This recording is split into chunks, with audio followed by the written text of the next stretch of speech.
안녕하세요. 저는 직장 생활하고 있는 40대 여성입니다. 눈에 넣어도 아프지 않을 귀엽고 사랑스러운 딸아이 엄마이기도 해요.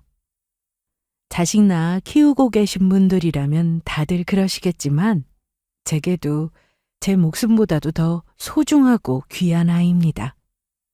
세상 모든 어머니들께 모든 자식들이 다 귀하겠지만 제게는 더 그러할 수밖에 없는 것이 이 아이 얻기 위해서 제가 고생을 많이 했어요. 제 나름대로는 건강에 자신을 하고 있었기 때문에 결혼하고 나서 오랫동안 아이가 생기지 않았을 때는 처음에는 무척 당황스러웠습니다. 요즘 난임 인구가 날로 늘어가고 쉽게 아이가 생기지 않아서 마음고생하는 여성분들이 많으시다는 것 알고 있었지만 그렇다고 해서 그게 제 얘기가 될 줄은 몰랐어요. 요즘은 그렇게 특별한 이상도 없는데도 아이가 쉽게 들어서지 않는 집들이 많다고 하더라고요. 결혼해서 금세 저와 남편을 반반씩 닮은 귀여운 아이가 금방 찾아와 줄 알았는데 몇 년을 아이 소식이 들리지 않자 주변에서도 점점 걱정하는 목소리가 늘어났고요. 제가 워낙 타고난 성격이 당찬 부분이 있기도 하고 저희 친정 부모님께서도 딸 자식 어디 가서 기죽지 말라고 항상 길을 세워주셔서 자존감이 높은 인생을 살아왔는데 그것도 결혼하고 5년 넘도록 아이가 생기지 않자 버티기가 힘들더라고요. 처음 한두 해야 뭐 금세 아이 생기겠지 하다가 3년차가 지나고 나니 슬슬 걱정이 되기 시작하고 남편과 함께 난임 병원에까지 다니게 되었습니다. 하지만 본격적인 난임 치료를 시작한 지 거의 2년 가까이 되고도 아이 소식이 들리지 않자 그때는 정말 저도 자존감이 많이 떨어지더라고요. 남들 결혼하고 아이 소식 쉽게도 들리는 것 같은데 왜 남들에게 당연한 일이 나에게만 이렇게 어려운 건지 여자로서 내게 마치 하자가 있는 것처럼 느껴지기도 하고 살면서 제 인생이 가장 자존감이 낮았던 시기가 바로 이 시기가 아니었을까 싶습니다. 그 전까지는 제 나름대로 제가 꽤나 잘난 사람이라고 생각하며 살아왔어요. 학창 시절에도 공부도 꽤나 잘하는 편이었고 좋은 대학 나와서 남들 들어가기 힘들다는 대기업 입사하면서 그런 생각이 더 굳어졌죠. 역시 같은 회사는 아니지만 국내 유수의 대기업 다니는 저와 조건 비슷한 남편 만나 결혼까지 이르렀을 때 남부럽지 않은 인생 살 수 있을 거라고 생각했습니다. 조만간 그렇게 바람하지 않던 아이만 생기면 이보다 더 완벽한 가정이 있을까 싶었어요. 하지만 다른 것들 다 제 노력으로 할 수 있는 일이라 하더라도 아이 문제만큼은 정말 하늘에서 점지해 주시는 게 맞는 건지 태어나서 가장 큰 좌절감을 맛보게 되었습니다. 신혼 때만 하더라도 남편과 사이는 더없이 좋았어요. 연애하던 시절 제게도 공주님 대접받은 시절이 있었고 신혼은 더할 나위 없이 행복했습니다. 남편과 저 두 사람 모두 대단한 부잣집 출신은 아니었습니다만 그래도 양가 부모님 노후 걱정할 필요 없을 정도로 경제적인 여건 맞춰져 있는 분들이셨고 저희는 저희 나름대로 아직 젊은 나이에 좋은 직장 잡아서 승승장구하고 있었고요. 가정 안에서나 밖에서나 크게 걱정거리 없이 앞으로 저희 두 사람 잘 살 수 있을 거라 생각했어요. 그러던 것이 아이가 생기지 않은 지 3년이 지나가자 조금씩 부부 사이에 균열이 생기기 시작했습니다. 임신이라는 문제가 여자에게 참 예민할 수밖에 없는 것이 똑같이 검사를 해서 여자 쪽이나 남자 쪽 두 사람 모두에게 문제가 없다는 말을 의료진으로부터 들었음에도 불구하고 계속해서 아이가 생기지 않으면 꼭 여자 쪽에 문제가 있는 것처럼 얘기가 흘러간다는 겁니다. 분명 난임 클리닉 처음 갔을 때도 제게 특별한 이상 소견은 보이지 않았어요. 남편 역시 마찬가지였습니다. 그럼에도 불구하고 바라던 아이가 생기지 않자 우선 시댁에서부터 은근히 제 쪽에 문제가 있는 것처럼 말이 나오기 시작했습니다. 아니, 결혼한 지 벌써 3년이 넘어가는데 그렇다고 아직 나이가 많은 것도 아니고 한참 결혼 청년기인데 대체 무슨 문제가 있어서 애가 안 들어서는 건지. 제게 대놓고 뭐라고 하시는 건 아니었지만 뉘앙스가 당신 아들인 남편에게 문제가 있다는 것이 아니라 은근슬쩍 책임 소재를 제게 돌리는 듯 했습니다. 저는 아무 죄도 저지른 것 아니면서 괜히 뜨끔해서 저도 모르게 어깨가 움츠러들고는 했어요. 당장 저희 친정 부모님조차 결혼 후에 제게 계속 아이가 생기지 않으니 시부모님 앞에서 저 자세를 취하게 되시더라고요. 저 혼자만 그런 눈치 아닌 눈치를 보는 것도 서러운 일인데 손자를 보지 못하는 딸 자식 때문에 사돈 앞에서 마치 죄인이 된 듯한 저희 친정 부모님을 보니 그게 그렇게 속이 상할 수가 없더라고요. 윤영아, 원래 아이 문제는 인력으로 어떻게 할 수 있는 문제가 아니잖니. 아직 이서방이나 너나 두 사람 다 젊고 건강하고 그러니까 너무 초조하게 생각하지 말고 마음 편히 가지려고 노력하다 보면 금세 예쁜 아기 찾아올 거야. 날이 갈수록 초조함이 얼굴에 드러나는 딸 자식을 보며 애써 친정 어머니께서 저를 다독여 주셨지만 그렇게 말씀하시는 친정 어머니 얼굴에도 역시 수심이 가득하다는 걸 제가 모를 수는 없었습니다. 살면서 저희 친정 부모님께는 항상 자랑스러운 자식이었는데 아이가 생기지 않는 것만으로 주변 사람에게 부모님까지 죄인으로 만들게 되다니 저는 제 인생이 이런 식으로 흘러갈 거라고는 생각지도 못했습니다. 솔직히 결혼 전 아가씨 시절에 결혼하신 여성분들 중에 몇 년씩 아이가 생기지 않아서 여자 쪽이 죄인처럼 군다는 소리를 들을 때마다 인생의 행복이 꼭 아이에게만 있는 것도 아닌데 왜 저렇게까지 여자가 죄인이 되어야만 하나 하고 이해가 안 됐던 때도 있었거든요. 그런데 막상 제가 겪어보니 그렇게 말할 일이 아니었어요. 아이 갖는 문제로 고생을 많이 해보신 분들이라면 누구나 공감하실 겁니다. 주변에서 굳이 저를 점찍어서 탓하지 않는다 하더라도 아무것도 아닌 말 한마디도 마치 나를 책망하고 비난하는 것처럼 날카롭게 받아들이게 되고 내게 모자란 것이 있는 것처럼 자신감이 없어지고 저 역시 5년이 넘도록 아이가 생기지 않으면서 매달 임신 테스트기를 확인할 때마다 실망하는 남편의 얼굴을 보면서 참 마음고생을 많이 했어요. 나중에는 괜히 그런 남편 얼굴 보면서 또 한 번 상처받기 싫어서 아예 얘기도 하지 않고 몰래 임신 테스트기를 사용하게 됐습니다. 남편이 워낙 아이를 좋아한다는 걸 연애 시절부터 잘 알고 있었기 때문에 더욱 위축될 수밖에 없었어요. 처음에는 남편도 대수롭지 않게 생각했습니다. 걱정하지 마. 올해 안 생기면 내년 기다리면 되고 내년에도 안 되면 내후년도 있고 우리가 나이가 많은 것도 아니고 병원 다닐 여유가 없는 것도 아니고 아이야 언제든지 오겠지.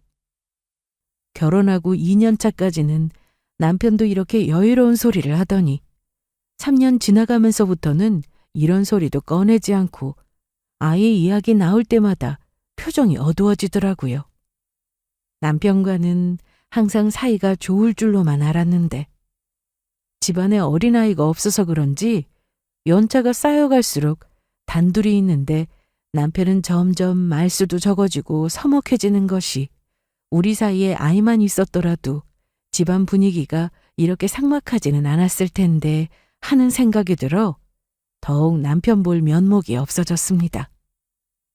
결혼한 지 5년 차에 접어들도록 아이가 생기지 않자 저나 남편이나 거의 이세 보는 일을 포기할 수준에 이르렀어요. 물론 난임 가정 중에서 결혼 10년 차에 기적같이 아이가 들어섰다는 경우도 없지는 않았습니다만 그야말로 드물기 짝이 없는 경우였고요. 보통 3년 차 넘어가면서부터는 가능성이 희박하다고 여겨지고는 합니다. 수없는 절망을 마주한 끝에 저도 이렇게 아이 문제에만 매달리다가는 정말 내 인생이 그 문제에 매몰되겠다 싶어서 반쯤 포기한 상태였어요. 시댁 식구들 얼굴 보기도 민망하고, 특히나 시어머니는 아이 못 낳는 며느리인 저 보면서 못마땅한 기색을 숨기지 못하셨고요. 그나마 애 못 낳는 쓸모없는 며느리라며 대놓고 폭언 듣지 않는 것만으로도 다행이다 싶었어요. 그도 그럴 것이 저희 집안에만 아이가 생기지 않은 것이 아니었거든요. 남편은 위로 형이 하나 있습니다. 저희 부부보다 먼저 결혼하신 아주버니 부부는 결혼한 지 7년 차에 접어들고 있지만 여전히 아이 소식이 없으셨습니다. 저희 집도 저희 집이지만 사실 더 급한 게 제 손위 동서인 형님이었어요. 형님은 결혼 전에 형님 친정 집안 사업체에서 근무하고 계셨는데 결혼 3년 차 이후로도 아이가 생기지 않자 하시던 일들 모두 중단하고 임신 준비에만 전념하고 계셨습니다. 그게 벌써 4년을 넘기고 있는데 아이가 생기지 않으니 저도 저지만 형님도 참 마음고생을 많이 하셨죠. 그나마 형님은 친정이 제법 윤택한 집안이어서 시어머니가 대놓고 싫은 티를 못 내시는 게 다행인 상황이었습니다. 형님 친정 쪽 식구들이 대부분 법조계에 종사하고 계셨거든요. 형님 친정아버지께서는 로펌 대표이시고 친정 오빠도 그 회사에서 대표 변호사로 활동하고 계신다고 들었습니다. 아주버니는 판검사 변호사는 아니었지만 법 관련 직종에서 일하고 계셨고 역시 법대를 나온 형님과 캠퍼스 커플로 만나 결혼하신 걸로 알고 있어요. 저희 친정보다야 형님 친정 형편이 훨씬 나았지만 그래도 같은 집안에 시집와서 오랫동안 아이 생기지 않는 공통점이 있다 보니 그런 형님과는 동병상련의 감정을 가지고 지내왔습니다. 아무래도 처지가 같다 보니 남들한테 쉽게 털어놓을 수 없는 부끄러운 감정도 이야기할 수 있고 그러다 보니 서로에 대한 측은지심과 함께 동지의식 같은 것도 없지 않았어요. 그래도 형님, 저는 형님이 부러워요. 아주버니는 여전히 형님한테 참 자상하시잖아요. 왜? 도련님도 자상하신 분인걸.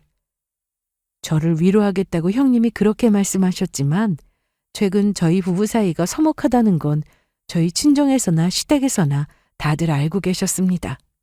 반면 아주버니는 참 한결같이 형님께 자상하신 분이셨어요. 부부 사이에 아이 문제로 갈등이 생기다 보면 그러기가 쉽지 않은데 참 아주버님도 괜찮은 남자라는 생각이 들었습니다. 상대적으로 남편과의 관계가 예전 같지 않다는 생각이 자꾸만 들어 저도 모르게 서운한 감정이 불쑥 솟아오르곤 하는 제가 보기에는 그런 형님의 처지마저 부럽게 여겨지곤 했어요. 뭐 형님이야 저보다 아이 생기지 않은 기간이 더 길었으니 도리어 당신보다는 아이 생길 확률이 조금이라도 높은 제 처지를 부러워하셨을지는 모르겠지만 어쨌든 제 심정으로는 그랬습니다. 이제는 너무 아이 문제만 매달리지는 말자고. 그게 우리 뜻대로 되는 일도 아니고. 남편 딴에는 난임으로 인한 스트레스가 이만저만이 아닌 제 생각해서 해준 말이라고 생각했지만 그럼에도 그 말이 왜 그렇게나 서운하게 들리던지요. 이제 저 사람이 배우자로서 나에게 기대하는 바가 조금도 남지 않아서 그러는 것 아닐까. 작아진 마음이 자꾸만 스스로를 비하하고 갉아먹는 생각으로 이어졌습니다.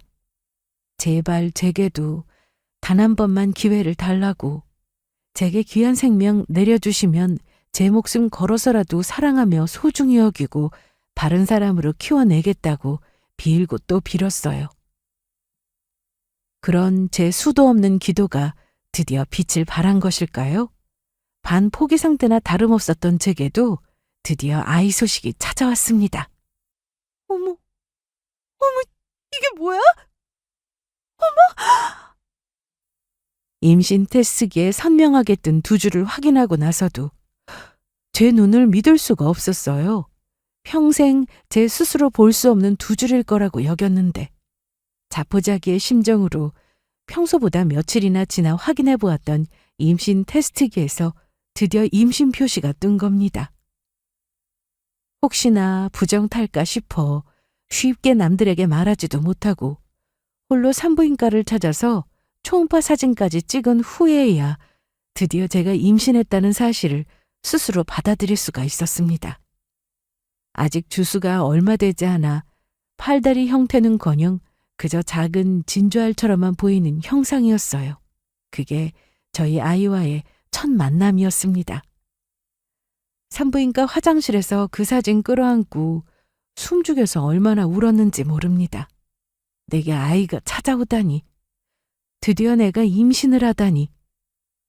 남편보다 먼저 이 기쁜 소식을 전한 것은 저희 친정 어머니였습니다.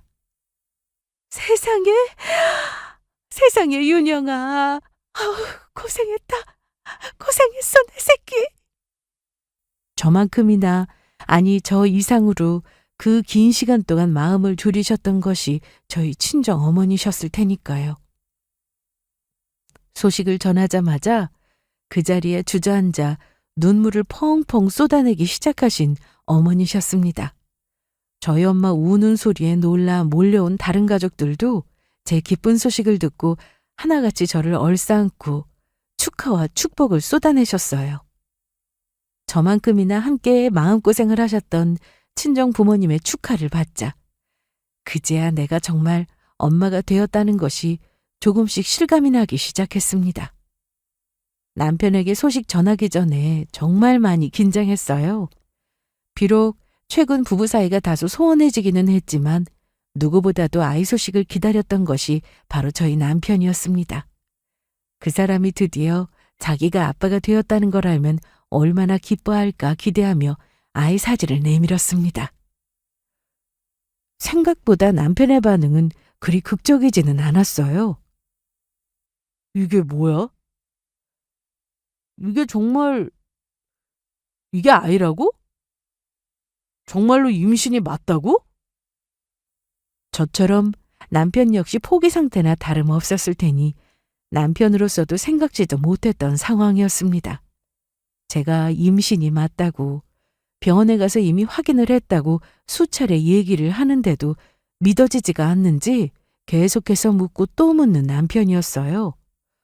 처음 몇 번은 저 사람이 얼마나 놀랐으면 저랬을까 싶다가 그럼에도 불구하고 계속해서 제게 재차 묻는 남편 반응에 기대감이 조금 꺾였습니다. 저 사람이 워낙 놀라서 그랬겠지 싶으면서도 여전히 아이의 탄생을 기뻐하거나 저를 축하하는 기색보다는 당황스러운 표정과 얼떨떨한 얼굴이었어요. 심지어 약간 당혹스러워 보이기까지 했습니다. 남편이 누구보다 기뻐해 줄 줄 알았는데 친정 부모님이 보여주셨던 반응까지는 아니더라도 저 사람 역시 기쁨의 눈물을 흘릴 줄 알았는데 제가 기대했던 것만큼의 반응이 나오지 않자 조금 섭섭하다는 생각이 들었습니다. 곧장 이 기쁜 소식이 시댁까지 향하게 되었지만 그렇게 손자 타령하시던 시어머니 역시 남편과 반응이 크게 다르지 않았습니다. 이 임신이 됐다고? 정말로 임신이 맞다고? 그래도 모자지간이라 그런가. 이런 반응까지 남편과 똑 닮아 있는 시어머니를 보자 정말 내 임신에 대한 기대치가 낮았구나 하는 생각이 들면서 두 사람에게 조금 서운한 감정을 느꼈어요. 하지만 당사자인 저조차 거의 임신을 포기한 상태에서 갑작스럽게 맞닥뜨게 된 아이 소식인데 두 사람 역시 워낙 놀라서 그랬겠거니 하며 애써 마음을 다잡았습니다.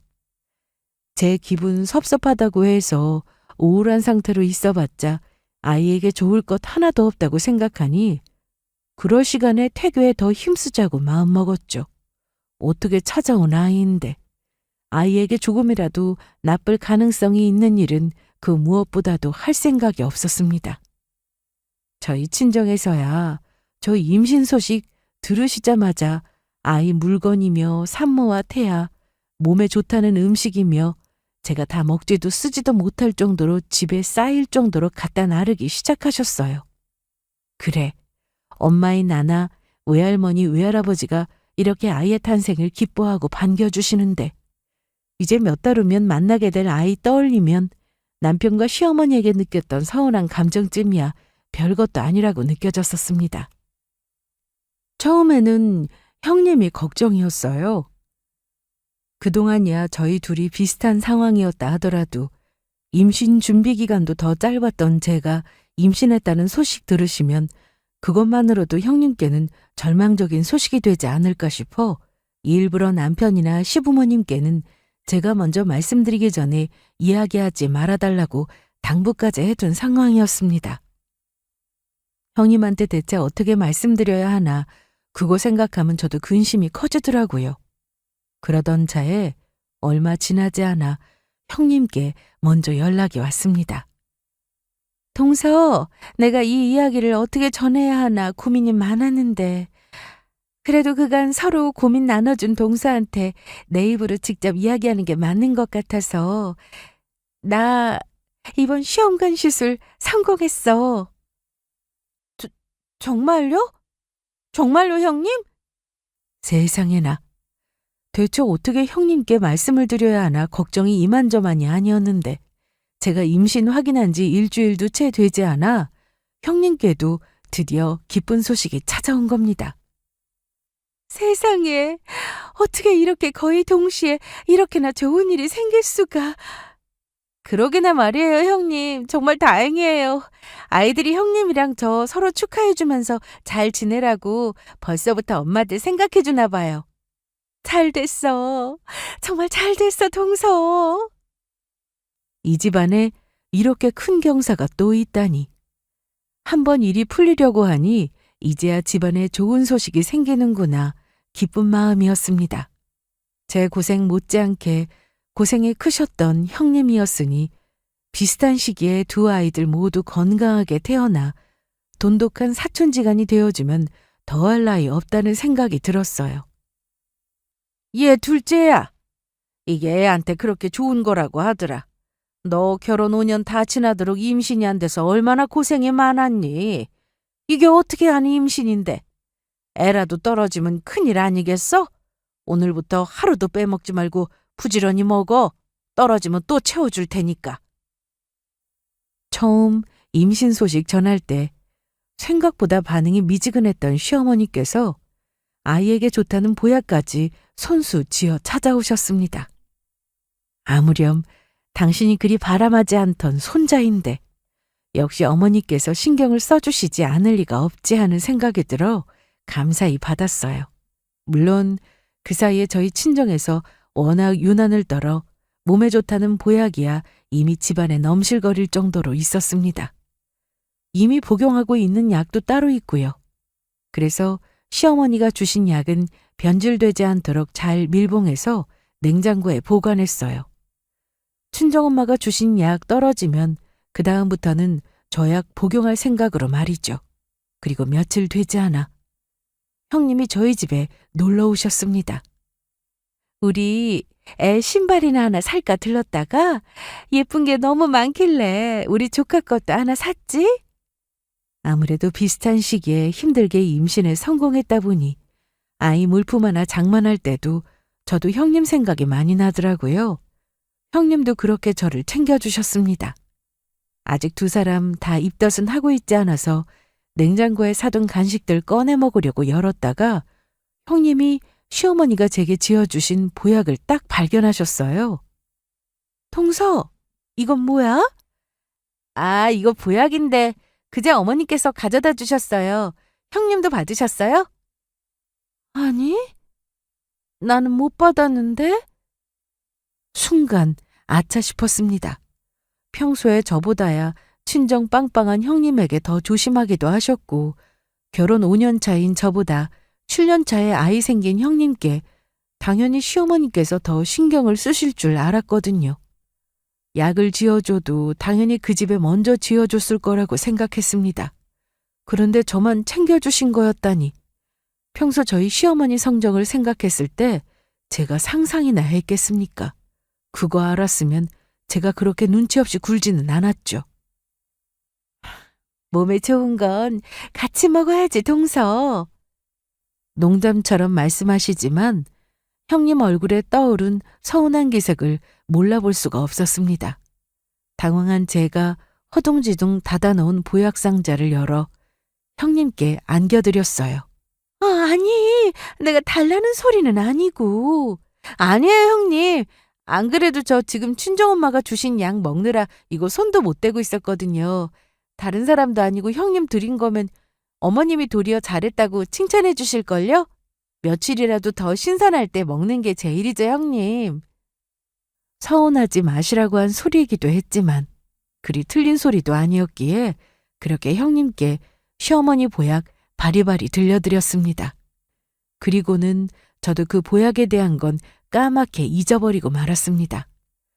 임신 초기라 그런지 자꾸 잠이 쏟아지기도 하고 기억도 깜빡깜빡한 것이 거기다 어렵게 아이 가진 저 축하해 주겠다고 지인이며 저희 친정 식구들이며 저희 집 찾아와 축하해 주시는 통에 한참 정신이 없기도 했고요.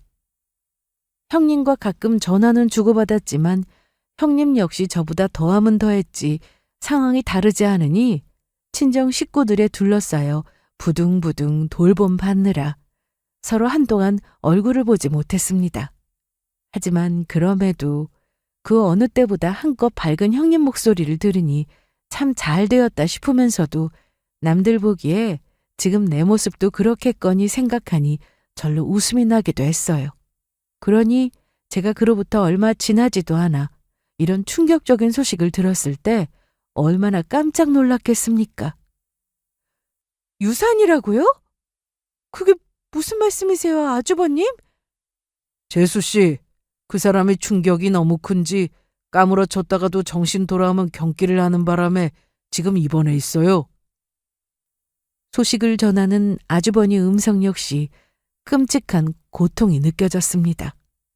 얼마 전까지만 해도 어렵게 찾아온 아이에게 고마워 어쩔 줄을 몰라 하던 형님이었는데 그런 형님이 유산을 했다는 겁니다.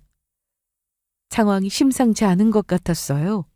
저나 형님이나 워낙 힘들게 가진 아이이기 때문에 초기에 혹시나 좋지 않은 일이 생길까봐 극도로 조심하고 있었고 이제는 안정기에 접어들어 어느 정도 근심을 덜고 주변에도 임신 소식을 전하고 축하 인사를 받고 있던 차였습니다. 위험성이 있었던 극초기면 몰라도 병원에서도 이제 크게 걱정할 것 없다는 소리까지 들은 걸로 알고 있었는데 대체 이게 어떻게 된 일인가 싶었습니다. 지금 형님이 얼마나 끔찍한 시간을 보내고 있을지 상상하면 제 가슴이 다 미어지는 것 같았어요. 저 역시 두려운 마음이 들었습니다. 이렇게 힘들게 가진 아이를 불시에 잃게 되었을 때 저라고 제정신 유지할 수 있을까 하는 생각이 들었죠. 임신하고 있는 제 모습 보이는 것 자체가 형님께 좋지 않은 영향을 미치는 것 아닐까 잠시 주저하기는 했지만 용기를 내 형님이 입원하고 있는 병실을 찾았습니다. 형님, 어떻게 이런 일이 있을 수가 있어요? 어쩌면 좋아요? 동서 나 정말 어떡해? 우리 아기 불쌍해서 어떡해, 동서? 온몸에 핏기가 다 가신 듯 파리하게 야윈 형님이 저를 보더니 또다시 울음을 터뜨리셨습니다. 그런 형님을 끌어안고 저도 참 많이 울었어요. 이럴 리가 없어. 분명 병원에서도 걱정할 것 없다고 했는데 이렇게 허망하게 이렇게 보낼 수는 없어. 역시 쉽게 받아들일 수 있는 문제는 아니라고 생각했어요. 이미 아이 잃은 마당에 뒤늦게 문제를 찾는다 한들 떠난 아이가 돌아오는 것은 아니겠지만 형님 입장에서는 거기에조차 매달리지 않으면 버티기가 힘들어 보였습니다. 저는 부디 형님이 이 힘든 시기를 잘 이겨내시기만 바라고 또 바랐습니다.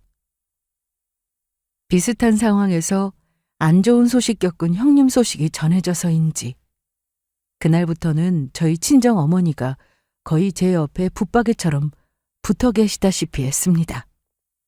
아니, 이게 다 무슨 일이래?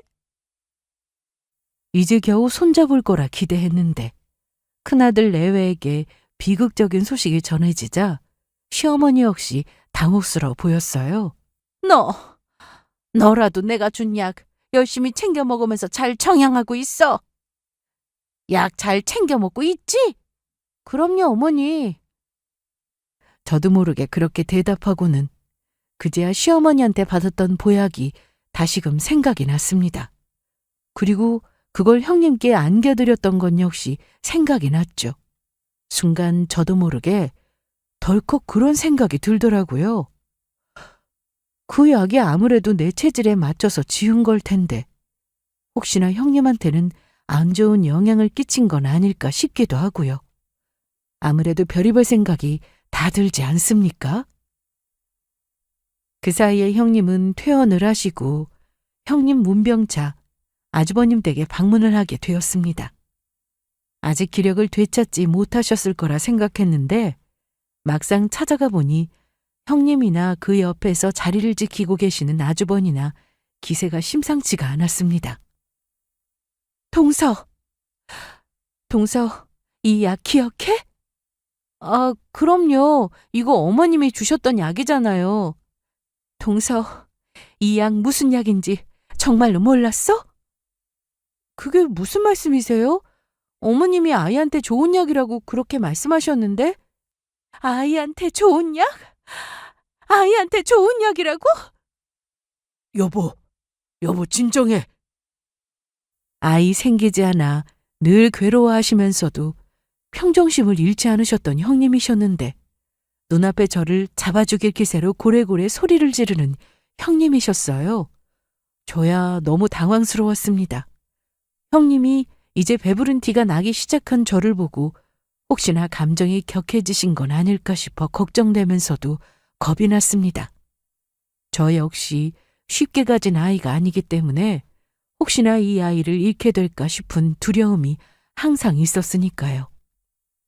간신히 약을 먹여 흥분한 형님을 재우고 난 후 아주버님께 자초지정을 들을 수 있었습니다. 재수 씨, 정말로 그 약이 저희 어머니가 주신 약이 맞아요? 확실해요? 그럼요.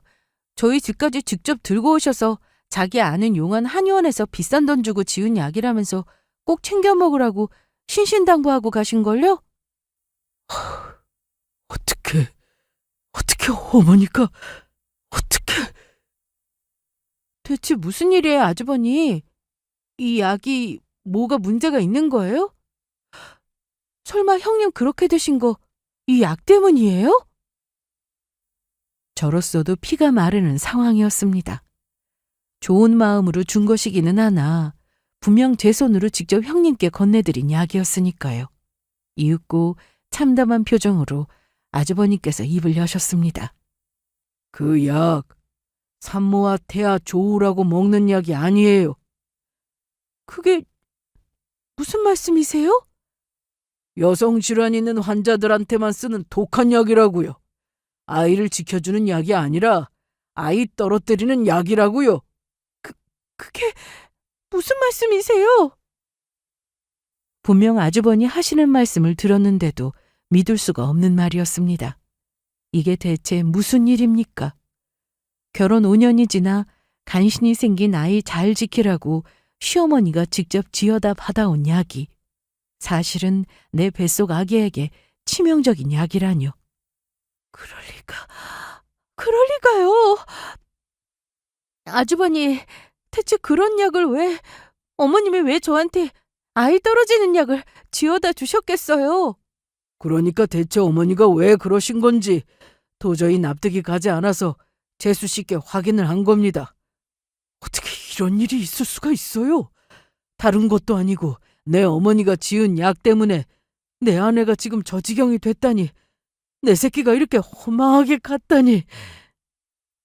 갑작스럽게 맞이하게 된 충격적인 진실에 제정신을 차리기 어려웠지만 그렇게 말씀하시는 아주버니의 극렬한 분노가 고스란히 전해졌습니다. 너무 흥분을 해서 눈에 실핏줄까지 다 터져서 한이 맺힌 목소리로 저러시는데 거기다 대고 설마 아니 어머님이 그러셨을 리 없다는 소리를 차마 할 수가 없었습니다. 아무리 어머니라도, 아무리 그래도 나 이거 절대 덮고 못 넘어가겠어요. 내 새끼가 내 어머니 때문에 저렇게 됐다고 생각하니 끔찍해서 물 한 모금 마시는 것도 고역이고 저 사람 저대로 놔뒀다간 제정신으로 못 살 텐데 대체 이 일을 어쩌면 좋습니까, 재수 씨? 아주버니 입장에서도 어떻게 찾아온 자식인데 이런 식으로 허망하게 그것도 자기 어머니 때문에 일이 끔찍하게 보내게 될 거라고 어떻게 상상이나 하셨겠어요? 하지만 저는 저 나름대로 소름이 끼쳐서 견딜 수가 없었습니다. 애초에 그 약을 시어머니가 건넨 사람이 누구였습니까? 저 아닙니까? 그때 제가 친정어머니께 미리 받아서 먹고 있는 약이 있었으니 망정이지 제가 그날부터 그 약을 먹었더라면 저희 집 찾아오신 형님께 그 약 건네드리지 않고 그걸 제가 먹었더라면 지금 아이 잃고 이성을 잃고 부르짖고 있을 사람은 형님이 아니라 저였겠죠. 대체 무슨 미친 정신머리이면 난임으로 고통받던 며느리가 간신히 임신에 성공했는데 애 떨어뜨리는 약을 아이한테 좋은 보약이라고 속여 먹일 수가 있습니까? 어떻게 이렇게 소름 끼치는 짓거리를 벌일 수가 있어요? 이게 실수로 벌어지는 것이 가능한 일이냐 이 말입니다. 지금이야 영문을 알 수 없다 하더라도 분명 뒤에 숨겨진 이야기가 더 있을 거라는 확신이 들었습니다. 아주버니, 일단 먼저 시댁에 터뜨리지 마세요. 저도 뭔가 좀 더 알아봐야 할 것 같아요. 제게 확인을 마친 이후로 당장이라도 자기 본가를 뒤집어 엎을 각오를 하고 있던 아주버니를 간신히 말렸습니다. 정말로 시어머니가 그 타깃이 제가 되었든 형님이 되었든 의도적으로 자기 손주 죽일 작정으로 약을 먹인 거라면 이건 단순히 집안 문제가 아니라 명백한 범죄였어요. 그제야 며칠 전 남편이 했던 말도 다르게 들렸습니다. 어머니가 주셨다는 보약 잘 챙겨 먹고 있나 보네. 개수가 좀 줄어든 걸 보니. 어머님이 일부러 생각해서 챙겨주신 건데. 당신 요새 컨디션은 좀 어때? 뭔가 좀 다른 건 없고? 쌩쌩해. 우리 아기가 간골인가 봐. 그렇게 말하는 제 표정을 살피는 남편 표정이 의아해 보였는데 다시 떠올리고 나니 그것도 소름이 좀 끼쳤습니다. 남편 역시 이 사실을 알고 있는 걸까? 처음부터 두 모자가 짜고 공모해서 이런 천인공노한 짓을 벌인 것은 아닐까? 설마 싶으면서도 자꾸만 불길한 생각이 스멀스멀 제 온몸을 뱀처럼 휘감는 듯 했습니다. 결국 시어머니와 남편에게 사람을 붙였어요. 그러면서도 불길하기 짝이 없는 제 생각이 그저 기우이기를, 임산부의 괜한 망상이기를 바라고 또 바랐으나 의뢰를 맡긴 이에게 듣게 된 말은 충격 그 자체였습니다. 사모님, 남편분한테 여자가 있는데 만난 지 꽤 된 것 같은데. 증거자료로 건네받은 사진에는 회사 주차장에서 웬 낯선 여자와 미래를 즐기고 있는 남편의 모습이 담겨 있었습니다. 자기 아이를 가졌다는 소식에도 대면대면하기 짝이 없던 놈의 표정이 그렇게 환하고 다정할 수가 없었습니다. 저 역시 모르지 않는 표정이었어요. 저희 연애하던 시절에, 신혼 시절에 당연하듯 제게 향했던 바로 남편의 그 표정이었습니다. 이런 눈빛으로 바라보는 여자가 있으니 제 아내가 그 고통의 긴 시간을 견뎌내고 제 새끼를 가졌다는 말에도 고작 그따위 반응이나 할 수 있었던 거겠죠. 배신감에 온몸이 부들부들 떨렸습니다. 뱃속의 아이 생각하면 그러면 안 된다고 생각하면서도 머릿속으로는 벌써 수십, 수백 번 놈을 찢어 죽이고 있는 저였습니다. 하지만 여기에서 끝이 아니었습니다. 덜덜 떨리는 손으로 사진 몇 장을 넘기자 그 더러운 불륜남녀의 맞은편에 하하호호 웃으며 앉아있는 사람이 한 명 더 추가되었습니다. 바로 제게 애 떨어뜨린다는 약을 산모에게 좋다는 약이라고 감쪽같이 속여먹은 시어머니였습니다. 여기 이 여자, 그러니까 남편분 상간녀가 집안에 돈이 제법 있더라고요. 자기들끼리는 얘기가 어떻게 잘 된 모양인지 이 사람들 단골 가게에서는 벌써부터 부부인 줄 아는 직원들도 있더라고요. 사모님, 아주 악질한테 제대로 걸렸어. 이 악마 같은 것들이, 이 더러운 것들이, 그러니까 나 몰래 돈 많은 부자 상간녀와 부정을 저지른 것도 모자라서 돈 많은 새며느리 볼 생각에 남편 놈과 시어머니가 작정하고 일을 저질렀다는 겁니다. 저 돈 많은 여자와 재혼하려고, 저 이혼시켜 쫓아내려고 했는데 제가 덜컥 임신을 해버렸으니, 그러니까 저 쉽게 이혼시켜 내쫓으려고 내 뱃속에 자리 잡은 아이를, 제 자식이라 손자를 눈 하나 깜짝하지 않고 죽이려 들었다는 겁니다. 이건 사람이 아니었어요. 조금이라도 인간으로서의 도리를 아는 사람이라면 이런 행동을 할 수는 없었습니다. 차라리 나랑 살기 싫으면 갈라서자고 하면 될 일이었어요. 제가 설마하니 어렵게 자식이 생겼는데도 나랑 못 살겠다는 남자한테 매달려서 이혼 못하겠다고 사정이라도 할 줄 알았답니까? 억울하고 분한 마음이야 들었겠지만 저도 제 자식 하나 건사하고 살 능력 정도는 있는 여자입니다. 그러니까 저것들이 저 더러운 짓거리를 벌인 것은 이혼할 때 저한테 뭐 하나 물어내기가 싫어서 그랬던 거죠. 자기들 목적을 위해 당신들 핏줄까지 죽여 없애는 천인공노할 짓을 입에 담게 해도 치가 떨리는 더러운 계략을 꾸며냈다는 거예요. 절대로 가만둘 수 없었습니다. 저 하나만 해를 끼치려고 했어도 가만두지 않을 노릇인데 감히 내 새끼를, 결혼 5년이 지나 간신히 만나게 된 내 목숨보다도 귀한 아이의 생명을 위협한 인간들을 그냥 둘 수는 없었어요. 거기다 벌써 실질적인 피해자가 생기지 않았습니까? 저야 그 약 먹지 않아 저들의 추악한 계략에서 한 발 벗어났다 하더라도 아무것도 모르고 그 약 받아 마신 형님은 이미 아이를 잃었습니다. 물론 그것들이 부부 사이에 더할 나위 없이 좋고 친정 빵빵한 형님의 아이를 의도적으로 죽이려 한 것은 아니었겠습니다만 당신들 자손 살해하려고 한 것은 사실 아닙니까? 절대 용서할 수 없었습니다. 용서받을 수조차 없는 일이었습니다. 사모님, 사모님 진정하세요. 이러다가 진짜 애까지 큰일 나겠네. 주체할 수 없는 분노로 부들부들 떨던 저는 그런 저를 보고 식겁한 흥신소직원의 다급한 외침에 간신히 정신을 붙들었습니다. 그래요? 저런 것들 때문에 저까지 우리 아이를 잃을 수는 없었습니다. 지금부터 절망하고 고통받고 지옥에 빠져야 할 것들은 제가 아니라 형님과 아주버님이 아니라 저 더러운 모자였습니다. 그날부터 저는 정말 눈코 뜰 새 없이 바빠지기 시작했습니다. 흥신소를 통해서 모은 불륜 자료와 그 셋이 그간 어울린 정황, 그 엄이라는 년이 애 떨어뜨릴 작정으로 처방받았다는 한약, 제가 긁어모을 수 있는 증거란 증거는 모조리 긁어모았어요. 그러고는 다시 형님과 아주버님을 만났습니다. 어떻게 이럴 수가 있어? 더러운 짓거리는 그것들이 다 버렸는데 그러면 우리 애가, 아무 잘못도 없는 우리 애가 저 악마 같은 인간들 때문에 이렇게 됐다는 거야? 절대 가만 못 둬. 절대로 가만히 두지 않을 거야. 죄송해요, 형님. 죄송해요, 아주버님.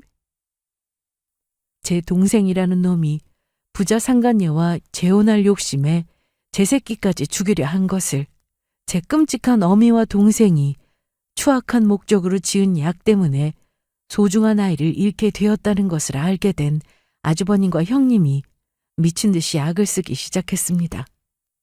저 역시 그 악마 같은 것들의 피해자에 불과했으나 이런 끔찍한 일에 휘말려 아이까지 잃은 두 분께는 그저 죄송하다는 말밖에 할 말이 없었습니다. 형용할 수 없을 정도의 분노가 극에 달한 상황에서 저희 세 사람이 시댁으로 쳐들어갔습니다. 제가 미리 연락을 해 남편이라고 부르고 싶지조차 않은 놈까지 함께 있는 자리였어요. 남편 놈 얼굴 보자마자 그만 눈이 뒤집힌 아주버님이 주먹으로 놈 머리통을 내리쳤습니다. 죽어! 죽어, 이 새끼야! 너 때문에, 너 같은 더러운 놈 때문에 내 새끼가! 아이고 이게 무슨 일이야? 이 악마 같은 년, 당신 때문에 우리 아기가 죽었어. 네가 죽였어. 역시나 아이를 잃은 분노에 눈이 뒤집힌 형님이 인정사정 볼 것 없이 시어미 머리채를 잡았습니다. 그야말로 아수라장이 따로 없었어요. 여보! 여보, 나 좀 살려줘! 뻔뻔하기 짝이 없는 놈이 이성을 잃고 마치 죽일 기세로 자신을 패는 아주버님 기세에 겁이 질려서는 감히 제게 도움을 요청했습니다. 그냥 죽어, 이 더러운 놈. 여자한테 미쳐서 제 새끼를 죽이려 들어? 너 같은 놈은 죽어야 해. 너 같은 놈이 숨 쉴 공기조차 아까워. 저희 세 사람이 이미 모든 사건의 정황을 파악하고 몰려왔다는 것을 눈치챈 남편놈과 시어머니 낯빛이 사색이 되었습니다. 아이 잃고 이성 잃은 형과 며느리에게 쥐잡듯이 잡히고 얼굴이 다 터져 있는 그것들에게 보란듯이 고소장을 집어던졌어요. 이 소름 끼치는 것들, 니들 같은 것들을 가족이라고 생각했다니, 내 새끼 잡아먹으려고 작정한 너 같은 악귀 같은 걸 남편이라고 생각했다니, 나 무슨 일 있어도 니놈이랑 니 엄이 바닥까지 끌어내릴 거야. 차라리 죽는 게 낫겠다는 생각 들게 해줄 테니까 절대 일찍 죽을 생각 말고 오래오래 비참하게 살다 죽어! 이미 모든 법적 대응을 할 준비가 완료되어 있었습니다. 제가 그리 바쁘게 다닌 이유가 뭐겠습니까? 철저하게 증거를 확보하자마자 저는 변호사 선임과 더불어 언론사와도 접촉을 했습니다. 죄질이 좋지 않으니 어떻게든 처벌이야 받겠지만 그 처벌의 수위가 저나 형님, 아주버님을 만족시킬 수 있을지는 또 다른 문제이니까요. 법적으로는 형님 친정의 도움도 많이 받았습니다. 감히 제 손자를 죽인 추악한 것들인데 제가 굳이 호소하지 않아도 이미 그것들 잡아 죽일 기세로 임하는 이들이었어요. 형님 사건에 책임을 묻기 위해서는 필연적으로 그 사이에 제가 끼어 있다는 것을 증명해야 하는 상황이었으니 제가 미리 선임한 변호사와 더불어 제게 전적으로 법적인 도움을 아끼지 않으신 형님의 친정 식구들이었습니다. 경찰에 살인미수 혐의로 그 추악한 모자를 고발함과 동시에 이혼 소송이 진행되었습니다. 이혼 소송이 문제가 아니라 그 과정에서 저를 해하려 한 정황까지 있으니 송사가 복잡해질 예정이었으나 그 부분은 형님 쪽 도움을 많이 받았어요. 동시에 지역사회가 떠들썩해질 정도로 기사가 나오기 시작했습니다. 타이밍 맞추려고 꽤나 애를 먹어야 했지만 덕분에 저 악기 같은 인간의 실체를 저것들 면상 아는 자들 그 누구도 모르고 지나갈 수가 없도록 사건을 키울 수 있었습니다. 당장에 온 세상 손가락질 받으며 밑바닥으로 추락한 모자였어요. 나름대로 명문대 나와 좋은 직장까지 다니며 대접받고 살던 인간이었으니 그런 대접이 더욱 잔인하고 비참하게 느껴졌을 겁니다. 그것들에게 건 거액의 소송은 당연히 저희 측의 승소로 끝이 났습니다. 지극히 상식적인 결과였어요. 아마 형님 친정 법적인 도움을 받지 않았더라면 그래도 그것들 실형받는 꼴까지는 보기는 힘들었을 겁니다. 저 혼자의 힘이었다면 역부족이었겠죠.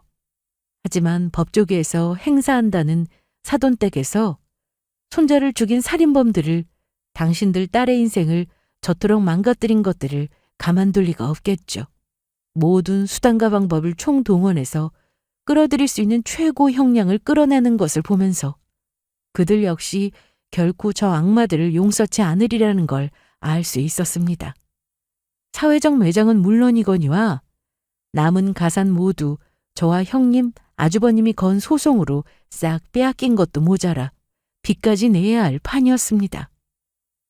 직접 해를 입힐 목적으로 임산부에게 치명적인 약을 건넨 시어머니는 징역 2년을, 이를 방조한 남편놈은 징역 1년의 실형을 선고받고 복역을 시작했습니다. 그렇게 그 끔찍한 것들과는 완전히 인연의 고리를 끊어버렸습니다. 이 일이 커지니 자기는 전혀 몰랐다며 그 잘난 부자 상간녀는 뒤도 돌아보지 않고 놈을 버리더군요. 뭐 불륜은 맞아도 범죄 공모까진 하지 않았으니 상간녀 소송에서 끝나긴 했지만 워낙 주변에서 시끄러웠던 사건이어서 그 여자도 남은 인생 사는 일이 순탄치는 않을 겁니다. 잘 나가던 대기업 사원이 전과까지 생긴 데다 출소하고 나와봤자 산더미 같은 빚만 남아있으니 차라리 죽는 게 낫다고 생각했죠. 놈 출소 전에 감히 내 아이 생명을 위협한 놈과 그 어미 접근금지 신청까지 받아낸 저였습니다. 저 추악한 것들 평생 내 아이 보게 만드는 일은 없을 겁니다. 이혼 후로 형님 댁과는 완전히 연락을 끊고 살고 있어요. 함께 일을 마무리하기는 했지만 저를 보면 이른 아이 생각에 괴로우실 테니 그저 상처 잘 아무시기만을 바라며 서로의 행복을 빌어주기로 했습니다. 그간 도와주신 것만으로 항상 감사하는 마음으로 살아가고 있어요. 그렇게 끔찍한 것들의 흔적을 싹 지우고 딸아이의 행복만 생각하며 씩씩하게 지내고 있습니다. 그 모진 일들 겪고도 건강하게 내게 와준 고마운 아이이니 그 소중함을 잊지 않고 잘 키우겠습니다. 이야기 들어주신 모든 분들께 감사드립니다.